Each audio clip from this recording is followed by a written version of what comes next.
Hey, John Rohr here, and I am doing a video presentation of my Scrum 4 project. I was working with Gene and CJ with this, and I was handed the task to do the work with one of Facebook's APIs, building a client for one of them. I use the Graph API, which basically handles objects, and you can use them to retrieve information and whatnot. So here I have a login page.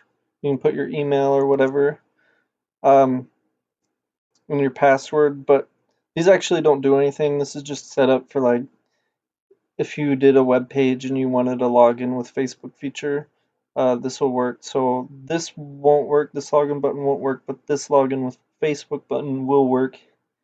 And so when I click it,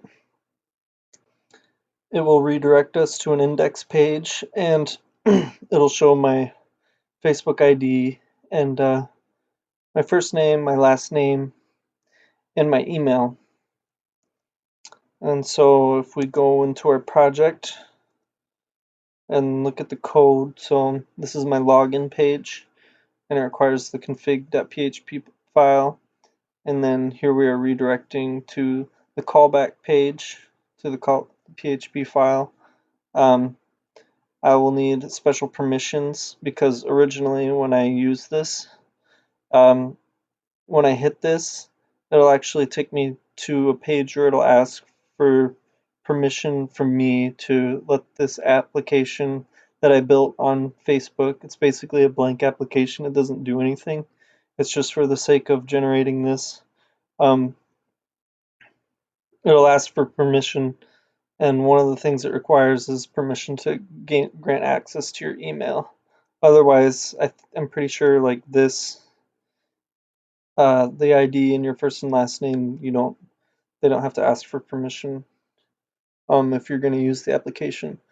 So anyway, yeah, we're granting access to for the email, and then I have my text boxes and my buttons, whatnot, and then if we click the login with Facebook button, it will redirect us to the callback page.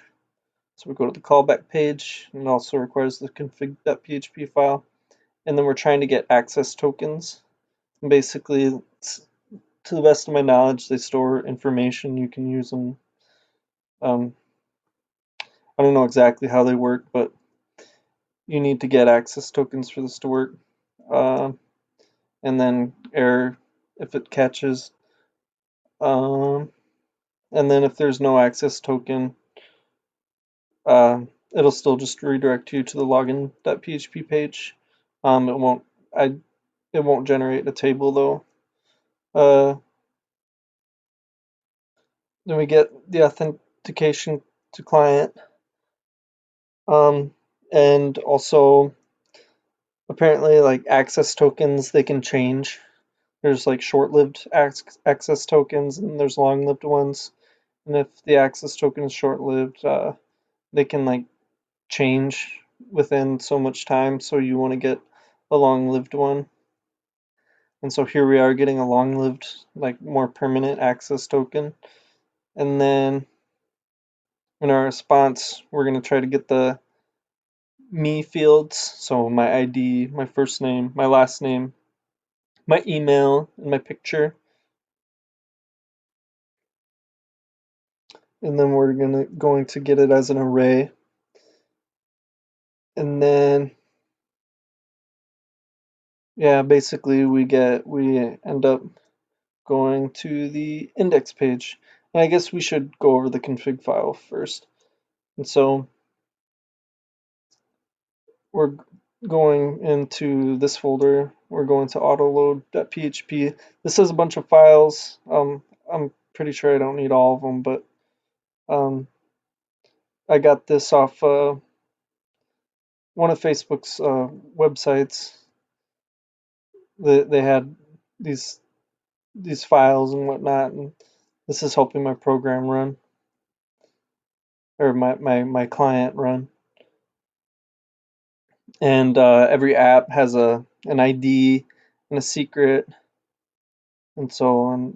There's the graph version, and then it'll redirect to the login helper. And then we go to my index page, and we're getting our access token. And then we go down, and here's our table. We got some style sheets in there and whatnot. We're getting all our user data from the session, and it'll display my ID, my first name, my last name, and my email. So there it is. Uh, Hit login with Facebook. There it goes, and it'll display the information. So one other thing I would like to discuss is so this will actually only work with my Facebook, uh, because uh, you need like a terms of service or something, or a privacy policy, or it's a terms of service. I don't remember exactly which, but you need to make one so that way it would work. So then you could make your Facebook application go live, and then anybody from Facebook can use your app. And I don't know. I mean, this was my first time working with the Facebook API. I think it's a good start, but I think maybe in the future, maybe I could come up with a terms of service agreement, or the privacy policy, whichever one or both. Um, but for right now, like, just trying to wing something like that, I think I'd have to think more carefully about it and take some more time on it, rather than try to rush something like that, because I don't know. I don't know what all it should entail, and I just don't want to get sued. So basically, I'm the creator of this. It's linked with my account on Facebook, so I can access it, but other accounts cannot. So I've tried it with other accounts before. It just won't work because the application isn't live. But that's what I got. So thank you for your time.